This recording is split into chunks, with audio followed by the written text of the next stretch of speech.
Oi, turma do livro Francisco de Assis, João Nunes Maia, Espírito Miramês, no capítulo 14, Pai e Filho. Na segunda parte, nisso Gustavo, que já se encontrava sentado nos calcanhares, olhou com admiração para o jovem e pensou também: como pode existir uma pessoa nobre, tão distinta e rica, que se preocupa com os pobres?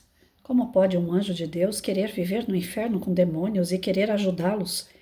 Não posso entender.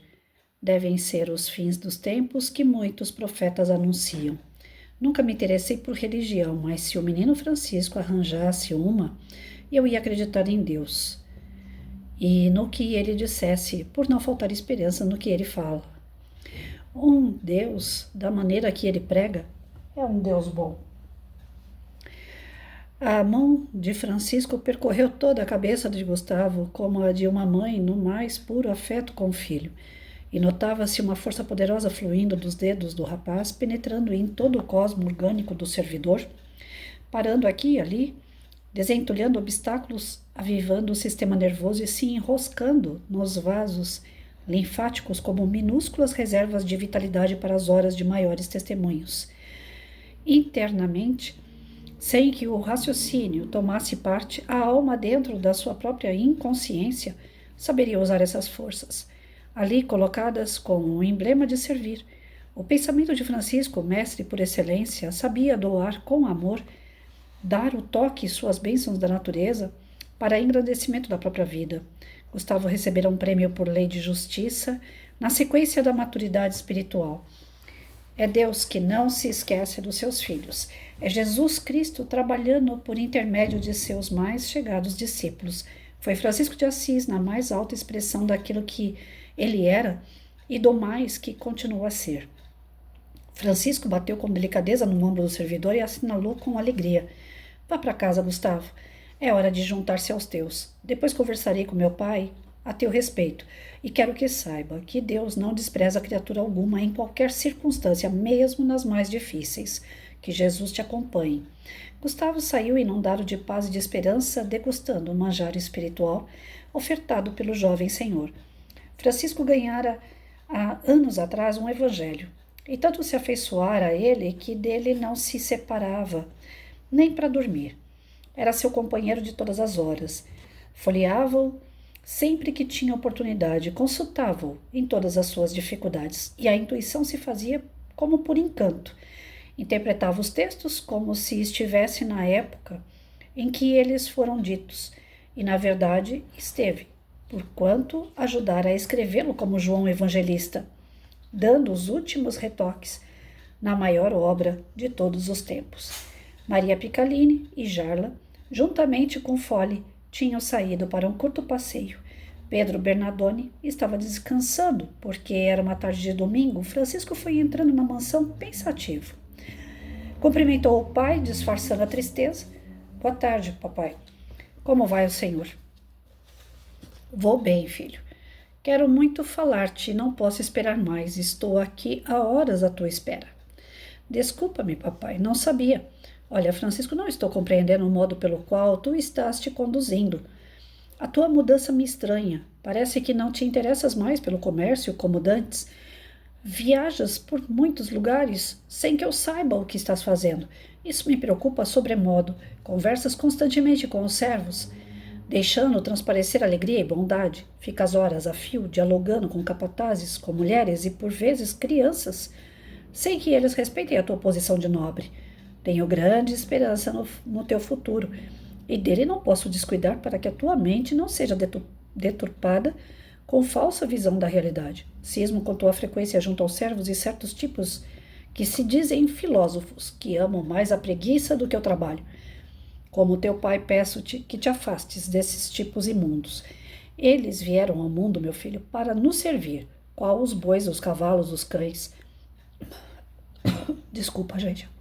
Se te compadeceres exageradamente do sofrimento desses homens, nivelar-te-ás com eles e acabarás sendo um deles. Francisco, de mãos cruzadas, rodava os dedos silenciosamente e era todo ouvidos. Esperava muito mais tempo do que Pedro Bernardoni por aquele momento. Sabia que seria um encontro decisivo entre pai e filho. A sua fisionomia mostrava traços de apreensão, todavia, por dentro se comportava na mais invejável tranquilidade, pois a sua consciência já lhe havia traçado o roteiro para que ele pudesse trilhar, bem como as respostas que deveria dar ao pai na hora oportuna. Pedro Bernardoni continuou. Quero também que saibas de uma coisa com bastante urgência. Não podes dar a qualquer pessoa algo que nos pertence. Sem a minha ordem, ainda estou vivo, e essa linha de conduta é bom que apliques igualmente no futuro aos teus filhos, se os tiveres. Herança desta monta é digna de ser preservada. Nós somos donos de império, porque sou vigilante, sei administrar, sei me conduzir, e não mereço sacrifício para ajudar. Não meço sacrifício para juntar. Se o comerciante for ter piedade dos outros, se amolecer muito o coração, o que ele tem desaparece em pouco tempo. A piedade, a caridade, o amor, a paciência, a tolerância e a fraternidade são contrárias às barganhas das coisas. Está completamente fora das cogitações dos que labutam com o comércio. A nossa cartilha tem que ser outra. Veja que o Cristo não vendeu nem comprou, porque estaria contra os seus próprios ensinamentos. E tu não vais querer ser um Cristo, não é? De certo modo, tenho de admirar a tua educação para comigo e a tua mãe. Somente não suporto. E isso deve ficar bem claro. É o teu tratamento para com Jarla, como se ela fosse pessoa da nossa mais profunda intimidade. E por cima de tudo, ainda trouxeste uma serva das terras de Apolo. Juntando-a à nossa família, são essas arestas que precisas aparar na tua conduta. Quero fazer de ti um nobre, e para isso tem muitas qualidades. Francisco ouvia tudo pacientemente. Saiba que ouvia toda a tua conversa com aquele miserável feitor.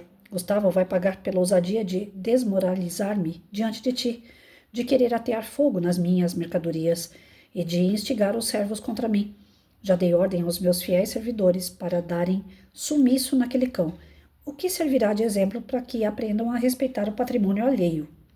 O filho de Pedro Bernardoni quis levantar e protestar veementemente contra as ideias do pai. No entanto, o bom senso fê-lo quieto. O assunto acendeu uma fogueira no raciocínio de Francisco. Tinha bastante argumento para conversar com seu pai, mas o coração lhe dizia: espera mais um pouco, pois isso faz parte da disciplina do próprio cristianismo. O mestre dos mestres foi condenado, cuspido, maltratado, ofertaram-lhe uma coroa de espinhos. Levaram-no para ser sacrificado sem que ele reclamasse, blasfemasse ou revidasse. Escuta o teu pai, pois que esse direito lhe pertence, de querer conduzir-te por caminhos que ele acha serem os melhores. Pedro começou a alterar a palavra, dizendo: meu filho, é bom que aprendas a obediência, sem que eu use a violência, que aprendas o trabalho do modo que requerem as nossas condições, sem que eu te imponha esse dever. Que mudes a tua conduta diante dos servos, sem que eu te ensine pela força. Pelo que vejo, estás faltando com respeito às minhas ordens, e se isso continuar, não sei o que pode ser do teu destino. Como filho de Pedro Bernardoni, o mais bem colocado negociante de Assis, senão da península. O pai de Francisco caminhava de um lado para o outro, no grande salão, de vez em quando olhava para o filho com o dedo em riste. Não era homem que tivesse o dom da oratória, mas no diálogo a dois, em assuntos de compra e venda, era mestre. Sabia influenciar pessoas e submetê-las, e usou dessas artimanhas naquela hora, para colocar o filho de modo como pretendia que ele fosse. Ignorava que Francisco estava moldado do coração à inteligência para outras coisas, que ele se moveria no mundo pelas mãos do Cristo. Vou parar por aqui, até porque minha garganta já não está ajudando e vocês devem estar percebendo. Hoje eu amanheci gargantinha bem ruim. Esse tempo doido, né, gente? Hora faz chuva, hora faz sol, hora faz frio, hora faz calor. Não tem organismo que aguente. Desculpa. Bom, até essa parte aqui, a gente vê que Francisco estava indo, né, até as pessoas que o Pedro Bernardoni jamais gostaria que ele chegasse perto, servos, mulheres, crianças, pessoas que estão abaixo do seu nível econômico e social. Então, era uma época onde as pessoas se juntavam de acordo com os seus bens e não de acordo com a sua índole, seu caráter, seus princípios. O que contava para as pessoas da época era o status.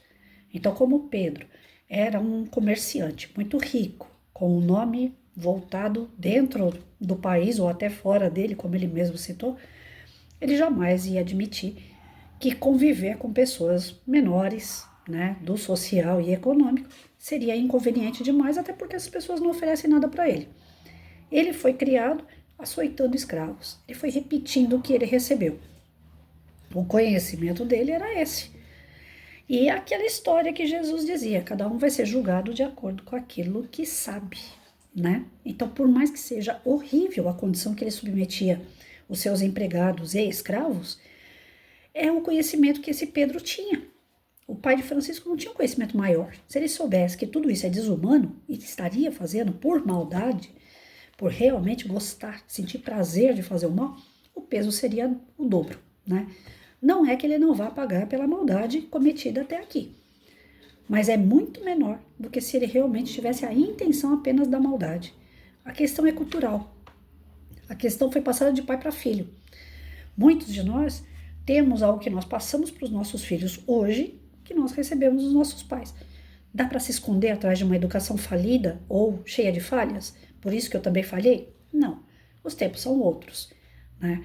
Hoje nós temos mais conhecimento do que antigamente. Você liga lá o computador, você liga um celular, você tem conhecimento de todos os lugares do mundo e tudo o que acontece neles.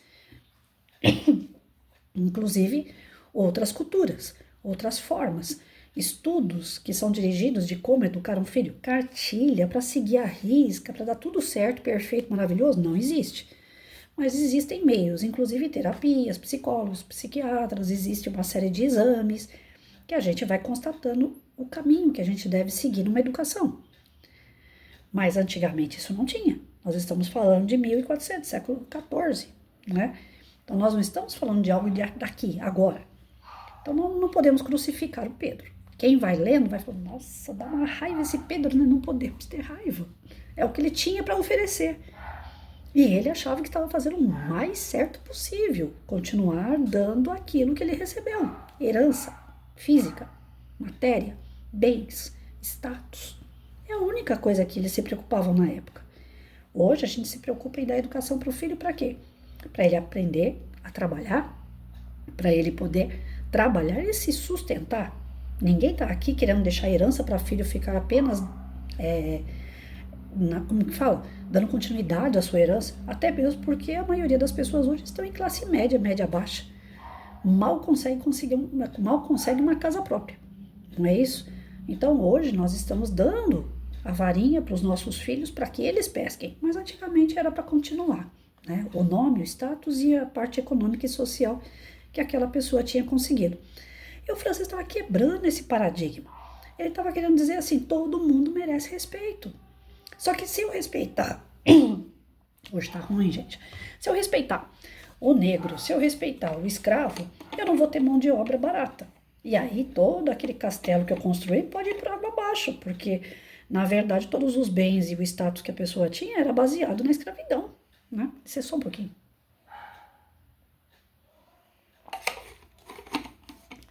Garganta tá ruim. Mas vamos lá, não vou desistir não. Hoje não existe mais essa dependência de uma mão de obra. Hoje você, para fazer uma unha, você paga manicure, para fazer o cabelo você paga cabeleireira, para você ter um óculos você vai numa ótica, você faz os exames com o médico, você leva o resultado do exame numa ótica e compra seu óculos. Ou seja, tudo hoje é comprar e pagar, é um sistema diferente. É capitalista, que algumas outras ordens aí querem derrubar o capitalismo para a gente viver aquela coisa assim, o governo é que vai dar tudo aquilo que você quer. E ai de nós, se a gente cair na mão do governo que quer tudo para nós, que aí nós estamos lascados e ferrados, porque vai todo mundo virar escravo de novo. E não vai ser de um fazendeiro, dois fazendeiros, não, nós vamos virar escravo de um sistema. Pensem bem sobre isso. A questão é, vivemos no capitalismo onde eu trabalho, ganho meu salário, vou lá, pago e compro aquilo que eu quero. Agora, nessa época aqui, não. O sistema não era nem capitalista, nem socialista. O sistema era escravagista. Ou seja, todos que tinham uma boa condição de vida, tinha porque tinha escravo. Se eu acabo com o escravo, eu acabo com a minha mordomia. Só estudava quem tinha fazenda, quem tinha bens. Quem não tinha era escravo ou servo e não estudava, não se desenvolvia. Então cabe a nós o quê? Refletir sobre a importância da educação, que ela realmente desenvolve a gente e nos traz a liberdade para escolher aquilo que nós queremos, o que nós queremos fazer, o quanto nós queremos. Eu quero ser professor, eu sei que eu vou receber 2.000. Eu quero ser médico, eu vou receber 15.000. Então eu tenho direito de escolher. Só que eu tenho que estudar para isso. Então é mérito. E tem sistemas que estão querendo acabar com mérito e virar sistema de cota. Aí você fica totalmente na mão de um governo. Hoje eu fui fazer uma pesquisa de um remédio para que eu e meu irmão, nós precisamos desse remédio. Chama azatioprina. É um remédio que nós necessitamos, porque o nosso órgão, tanto eu como meu irmão, nós temos poliomielite, os nossos órgãos estão sofrendo com a nossa imunidade. A nossa imunidade, em vez de nos proteger, está atacando o nosso corpo e definhando o nosso corpo. Olha só isso aqui. Eu já não tenho mais direito no movimento dessa mão, está faltando músculo. Então, essa daqui ainda tem um pouquinho mais. Então, nós estamos definhando. Nós precisamos do remédio para ela controlar esses ataques que a imunidade, que a gente sofre com a nossa imunidade.